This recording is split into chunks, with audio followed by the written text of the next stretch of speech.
I'ma mask up and take it, mask up and take it, mask up and take it, mask up and take it, mask up and take it. What is going on, ladies and gentlemen? AJ Good here at the House of Masks, the only channel that's sweating his actual dick off. No Timmys today, guys. I'm trying to stay hydrated. It is just ungodly hot for no actual reason. And in today's video, we are unboxing a Slipknot mask. Yep, you guessed it.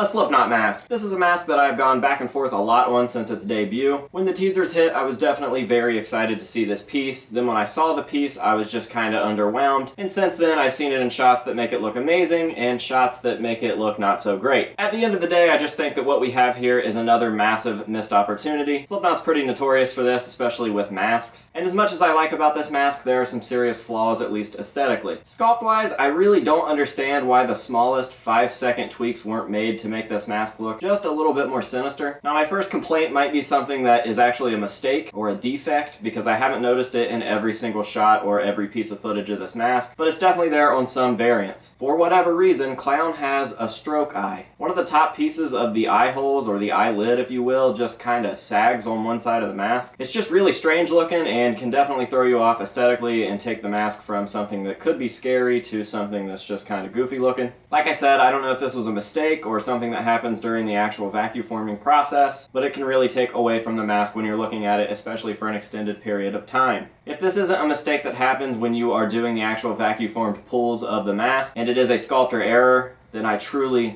don't understand it. It would have taken maybe a minute to have smoothed that out and made it look like the other side of the mask. Another thing sculpt-wise that could have been fixed very easily and very quickly is just giving it a little more of a bend in the brow. Just something slightly more sinister. It doesn't look sinister at all. I just think arching the brows a little bit more would have taken this mask to the next level. I really don't see a reason for this to have been overlooked prior to the sculpt being completed. Even the All Hope Is Gone female masks were tweaked a little bit from the original concept mask that Clown gave the artist as reference, and it made them stand out. It just made them look evil. It worked so well. And one thing that really bothers me about the mask is the fish lips. I really don't understand those lips. They could have been altered ever so slightly and gave this mask a truly menacing grin, but instead we've got what looks like SpongeBob requesting a tailor. So the fish lips and the brows, like I said, the All Hope Is Gone female mask had some slight tweaks done to the smile and the brows, and it changed the mask for the better. And talking about the AHIG female brings me up to my very last complaint about this mask. I promise I'm not going to spend the entire time shitting on the mask, because I do genuinely like the concept, but my final complaint is something else that's All Hope Is Gone related, and that is Clown's hair. I find it really strange that Clown didn't either have long hair for this half mask or wear like a spandex bondage hood underneath the mask. The spiky weird hair just really takes away from the look in my opinion. It's at a weird length, doesn't really match the mask that well. I just think that a long-haired Clown would have worked so much better for this piece. But hey, those are just my opinions. I don't care about yours and you shouldn't care about mine, so let's get on with the mask unboxing. So aside from those small complaints, I actually do want to praise this mask a little bit. Actually, this entire look from Clown is probably my favorite since Iowa. Maybe the All Hope Is Gone female Clown can sneak in there. But yeah, it's just one of my favorites ever. The idea of the mask just being a reflection of everyone that's around him, everyone that's looking at the mask has to see themselves. I actually really dig that concept. I just think it's a cool idea. If you're looking at Clown in the face, you're looking at yourself. It's very artsy, it's very Slipknot, it's very Clown. And I also like how many variations we've seen. We've seen everything from the all chrome version to the version that I have in this box to an entire black version, and who knows how many more we're gonna see. And that brings us to my version, which is in this box, and believe me when I say that this artist has absolutely nailed this mask to a T. I don't know if I own a more accurate replica of any Slipknot mask that was sculpted from scratch, and that's some high praise.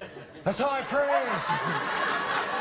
Jackson Rupert actually did this mask, and I saw him post a couple variations prior to doing this one, and I messaged him and I was going to buy a black nose version, but I just figured I'd see if he could do this paint up for me, and he told me that he already had them in the works. He was just waiting on the exact same paint to show up. And by exact same paint, I mean literally the exact same paint that was used on Clown's actual mask. Now, sculpt-wise, this thing is absolutely fucking perfect, as I mentioned before, and then all of the details that go into the actual finish are perfect as well. As I mentioned, it's got the same exact paint on the nose. The painting technique that was used to make the Clown mirrored is actually the exact same paint and the same method as Clown's. And he's even got the offset strapping. One side of the strapping is higher than the other, and this replica actually has that. So huge eye for detail there. And there's a note here, not sure if I'm going to read it on camera or not, but it's just like a care sheet type thing. So finally, now that all the talking's done, let's go ahead and pull this thing out of here and take a look. I am genuinely excited for this piece. As I mentioned earlier, it's definitely my favorite variation that we've seen so far, and the photos that Jackson sent me of this are fucking breathtaking. They really are pretty insane.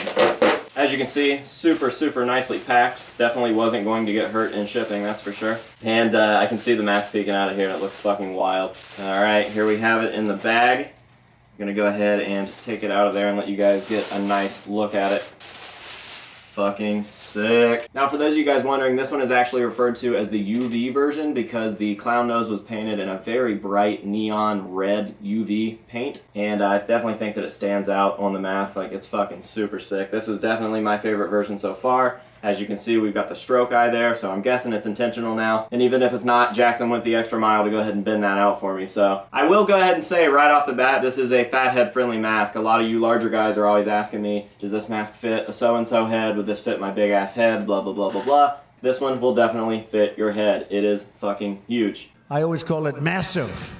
Sometimes they say huge.